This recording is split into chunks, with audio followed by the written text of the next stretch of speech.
Alhamdulillah alladzi bi ni'matihi tatimmus shalihat.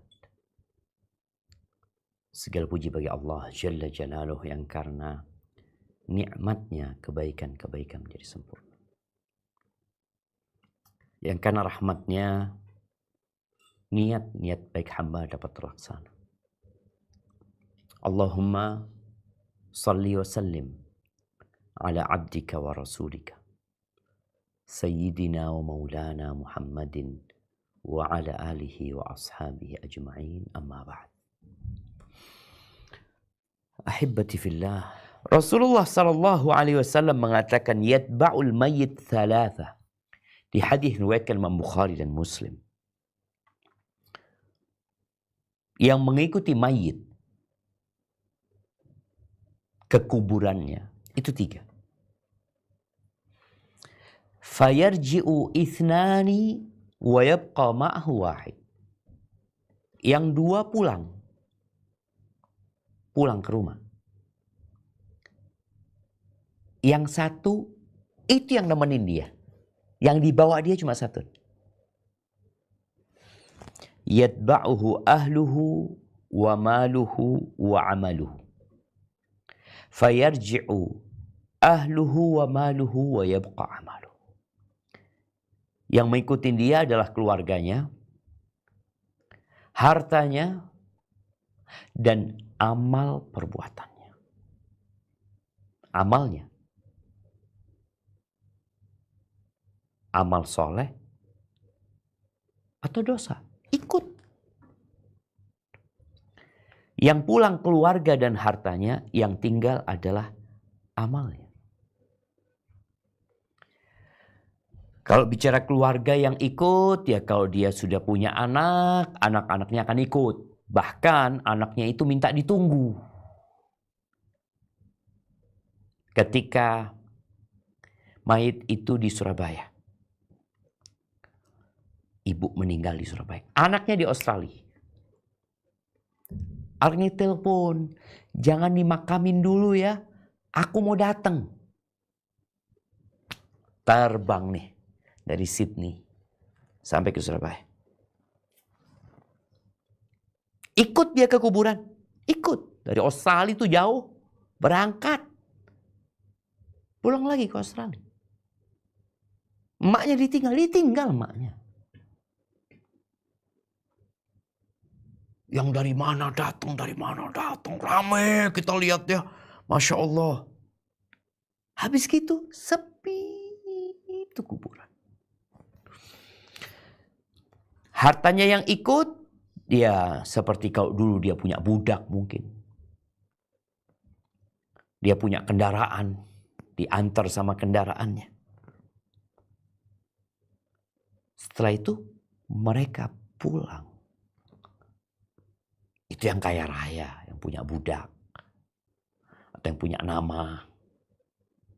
Habis gitu, tinggal amalannya. Di hadis Bara bin Azib radhiyallahu anhu, ketika menceritakan pertanyaan di kuburan, dia akan ditanya man rabbuk, man nabiyuk, ma dinuk. Lalu akan datang setelah selesai dari menjawab pertanyaan dan dia sukses. Wa ya'tihi rajulun hasanul wajhi, hasanul thiyabi, hasanul rih.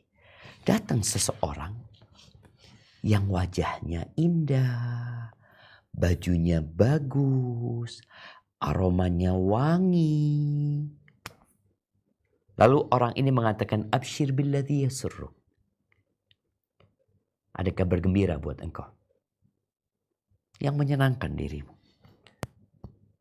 Ini yang mati. Tanya. Man anta? Man anta? Siapa kamu? Aku gak pernah lihat kamu. Keluarga bukan, kawan bukan. Baru pertama kelihatan orang kayak kamu. Tapi ngelihat wajahnya menyenangkan. Pakaiannya bagus. Aromanya wangi.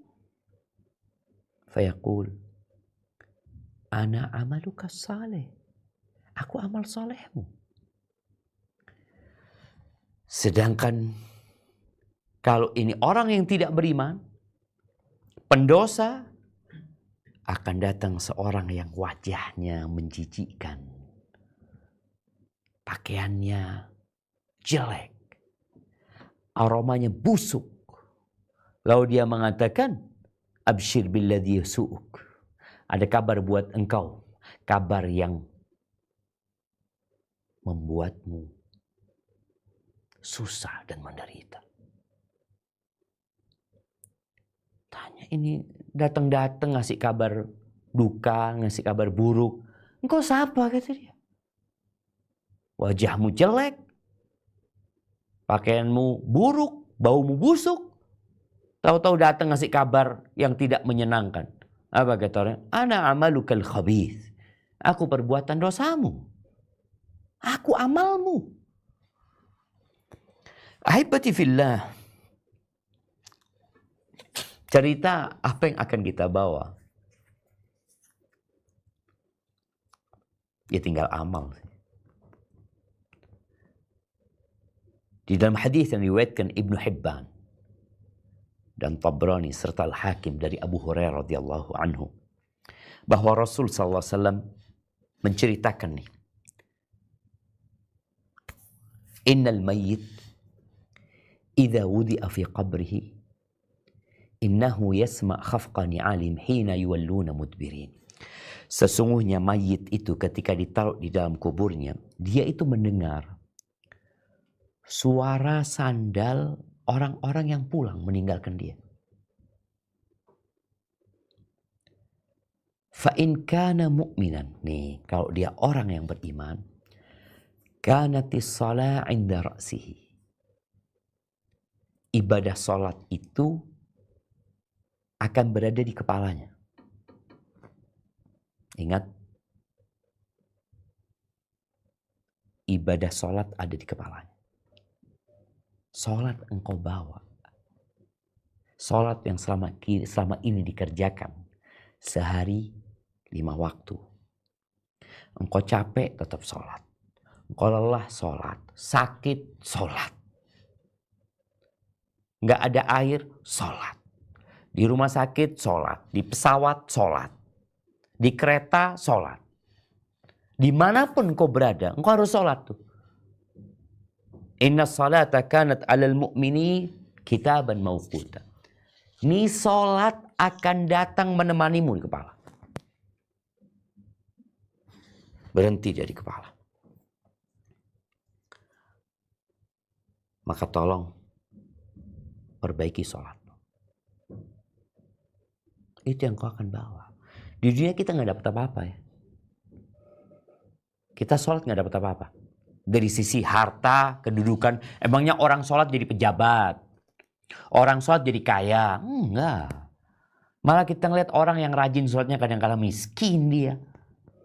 Malah orang yang nggak pernah sholat jadi kaya raya. Orang yang nggak pernah sholat jadi pejabat. Tapi jabatannya ditinggal. Pasti ditinggal. Bahkan hidup pun turun dari jabatannya. Yang menunggu mati dia. Pagi mati. Tapi mungkin masih ada sisa-sisa kekuasaan dia. Yang kaya raya, nggak sholat kaya raya. Ditinggal hartanya. Jadi dia hanya merasakan capeknya. Sedangkan seorang yang sholat, dia merasakan capeknya.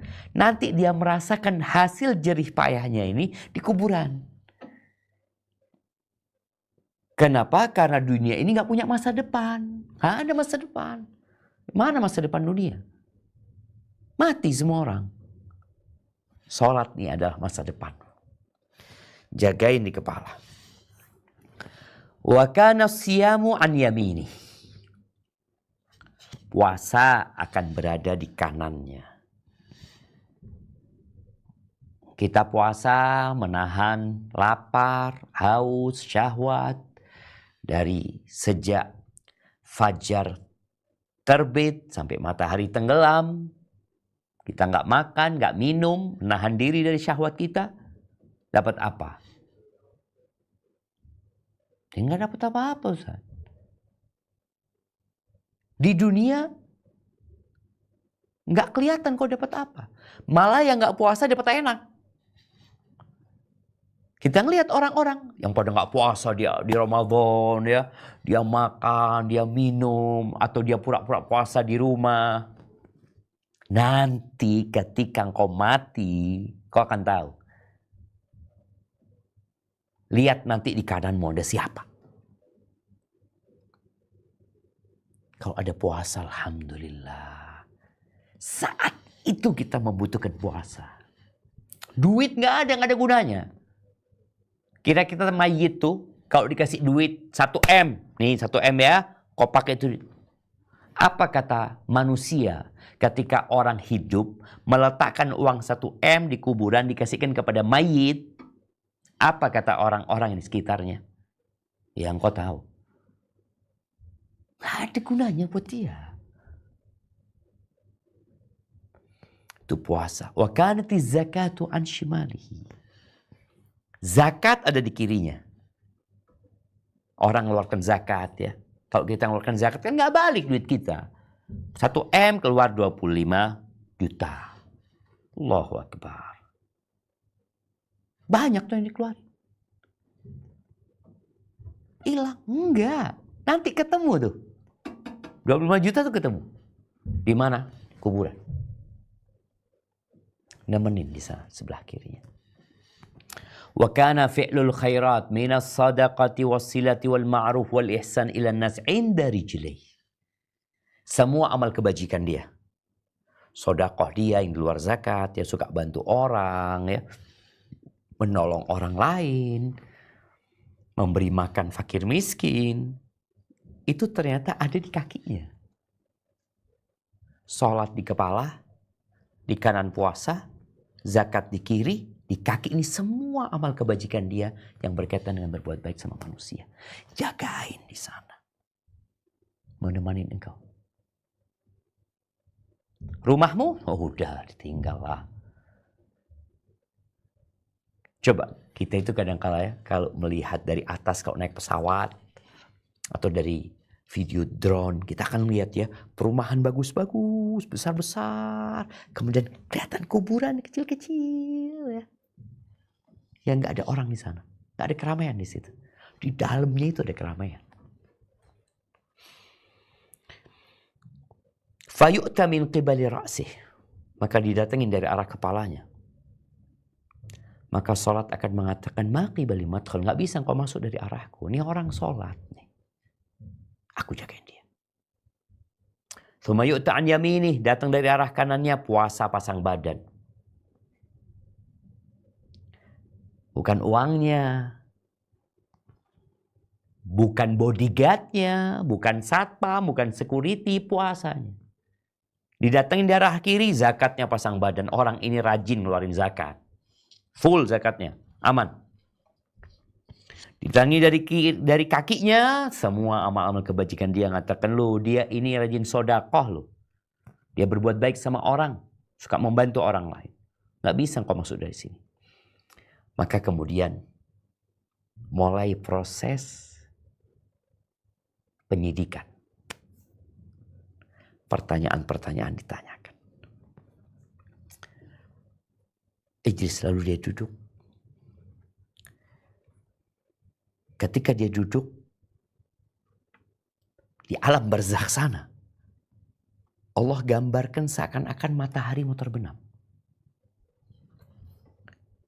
Faqal, dia ditanya nih, ara'aituka hadzal ladzi kana qablakum ma taqulu fihi wa ma tashhadu alaih. Ditanya tentang Nabi. Ketika ditanya, da'uni hatta usalli. Biarkan aku mau sholat dulu. Aku mau sholat dulu. Tenang, bentar lagi mau sholat. Jawab dulu pertanyaannya. Kemudian dia mulai menjawab pertanyaannya satu persatu. Dan dia berhasil menjawab itu. Thumma yuftah lahu babun min abwabil jannah. Dibukakan pintu dari pintu surga. Dibuka tuh. Orang di luar keluarganya nangis. Keluarganya sedih. atau keluarganya bagi waris. Dia di situ bawa amal. Dibukakan pintu surga. Lalu dikatakan, awal yang dibukakan pintu neraka, dikatakan, tempatmu kalau engkau nggak beriman.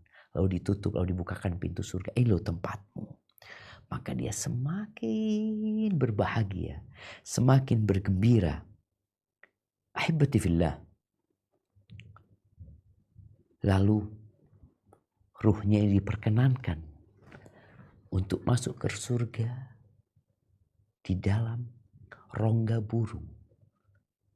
Dan dia terbang di sana, di antara pohon-pohon surga.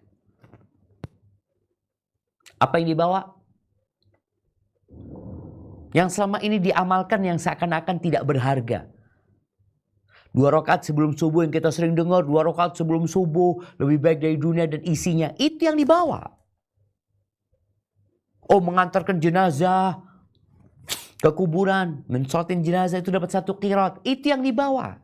Memang nggak kelihatan wujudnya di dunia ini. Tapi itulah yang dibawa, jemaah.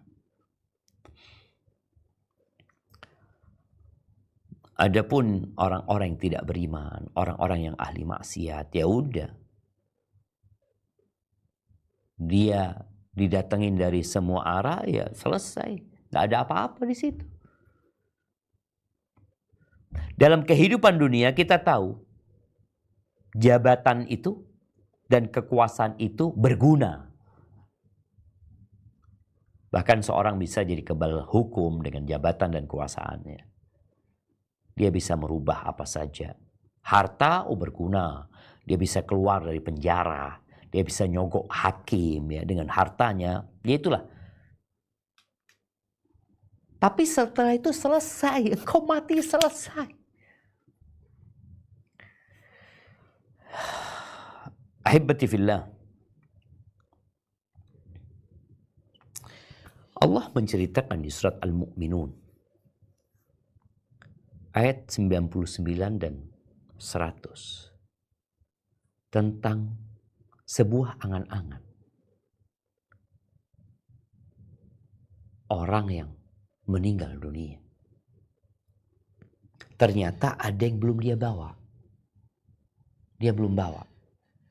Kita kan kalau umpamanya mau naik kereta, tahu-tahu kita udah naik kereta, ada yang ketinggalan. Kita mungkin akan turun di stasiun terdekat. Kita akan pulang ke rumah. Lalu kita naik kereta di jadwal selanjutnya. Pesawat juga gitu. Oke, pesawat terbang, kita ketinggalan. Atau kita mau balik lagi, udahlah beli tiket pagi, rugi nggak apa-apa, balik lagi. Tapi yang jadi masalah perjalanan kita ini, kita nggak bisa balik. Dan bekal yang harus engkau persiapkan, yang engkau akan bawa itu, harus sejak sekarang engkau persiapkan. Makanya dikatakan kuburan itu sundukul amal. Kuburan itu adalah peti menyimpan amal. Di situ kita simpan amalnya. Nanti kita akan ke sono. Dan sudah ada di sono nungguin kita. Ketika ternyata engkau belum kirim ke sana, engkau juga nggak bawa itu, engkau sampai sana kosong. Umar bin Abdul Aziz, ketika dia menjabat sebagai gubernur ya, dia menantunya khalifah. Ini rombongan melakukan perjalanan, ya setiap pejabat kan mesti punya anak buah.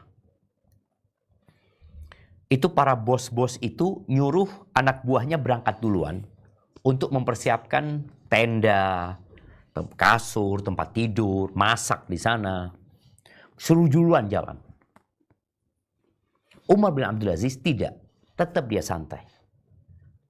Ketika sudah sampai ke tujuan singgah, di situ Umar bin Abdul Aziz melihat orang-orang yang sudah siap tendanya tinggal masuk tenda langsung tidur.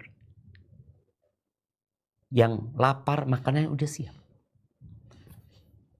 Sedangkan dia enggak.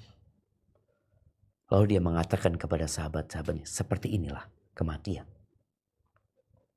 Ketika kita enggak kirim apa-apa, kita tidak bawa apa-apa, kita tidak kargukan barang-barang kita ke sana, maka kita sampai ke sana nggak ada apa-apa. Kita tinggal semuanya. Makanya Rasul SAW ketika mengatakan manusia ini, yaqulu ibnu Adam mali mali.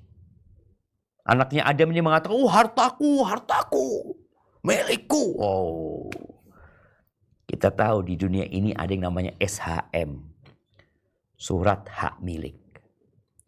Kalau kendaraan bermotor mungkin ada BPKB sebagai bukti kepemilikan.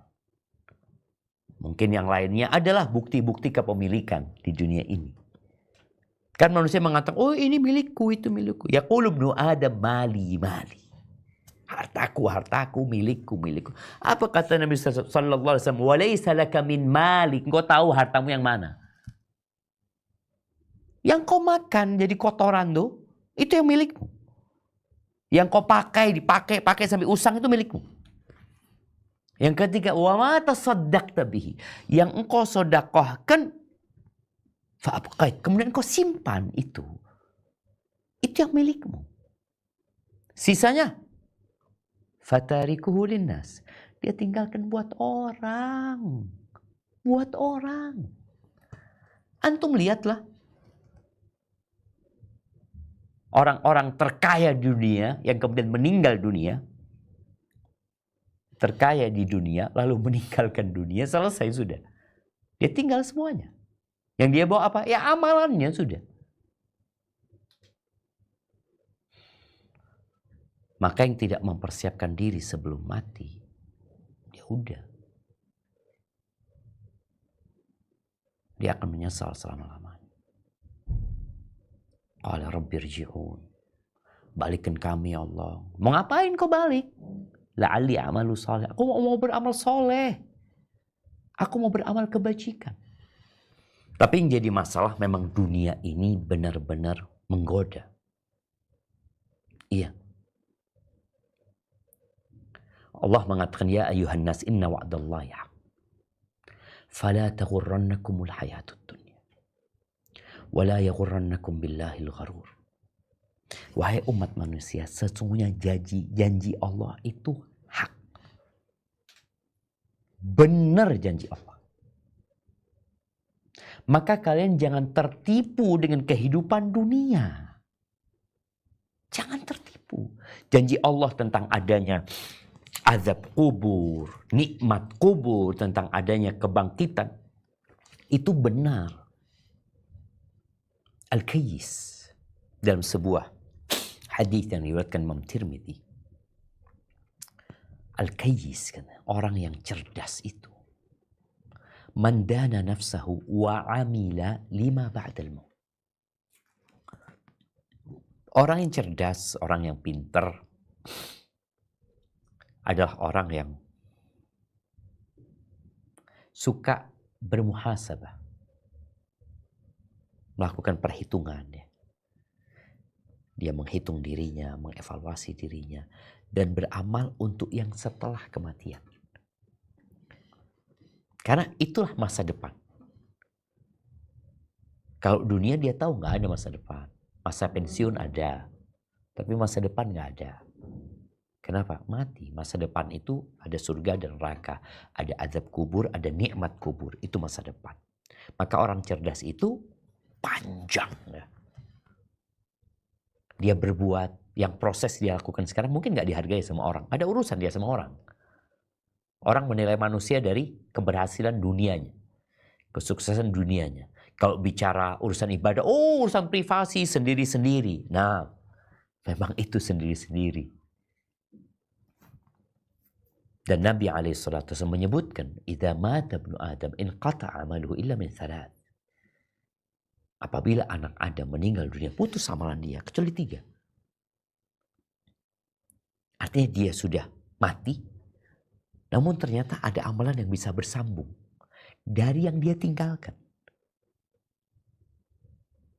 Shadaqah jariyah, ilmu yang dimanfaatkan, dan yang ketiga anak soleh yang mendoakan.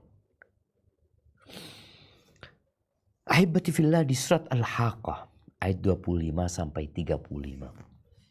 Allah menceritakan salah satu jenis manusia yang akan menyesal.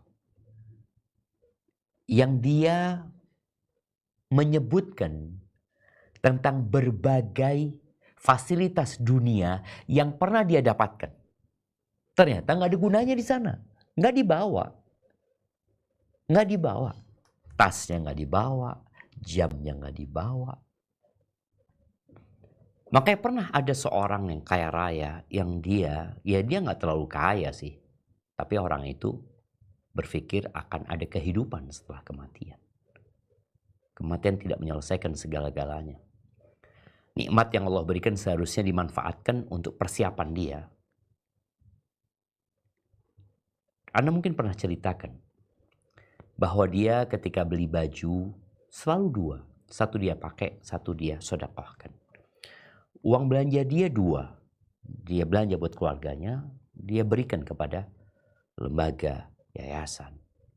Bahkan ketika dia beli mobil dua juga. Dia pakai, yang satunya dia sedekahkan. Kenapa? Karena dia yakin bahwa akan ada kehidupan setelah kematian. Sedangkan orang yang tidak beriman, dia pikir mati selesai. Enggak lah. Allah tidak menciptakan kita sia-sia. Ada surga dan neraka. Ya hidup itu pilihan. Faman syaa falyu'min wa man syaa falyakfur. Yang mau beriman ya monggo, yang mau kafir silahkan. Semua ada konsekuensinya masing-masing. Tapi harapannya kita semua mempersiapkan bawaan kita. Maka usahakan ya, Ana sering ngomong sama keluarga Ana. Kalau dapat baju, tolong yang lama dikeluarin. Dapat barang apa, keluarinlah yang lama. Kenapa? Yang kita keluarkan itu insya Allah yang akan mendampingi kita. Yang akan menjadi amal soleh kita. Jangan nunggu mati lalu mengatakan, ya Allah aku kepingin balik, aku ingin sodako. Selesai, gak bisa. Barakallahu fiik. Itu mungkin yang dapat kita kaji kesempatan kali ini. Semoga Allah mematikan kita husnul khatimah dan menerima amal-amal soleh kita serta mengampuni dosa-dosa kita.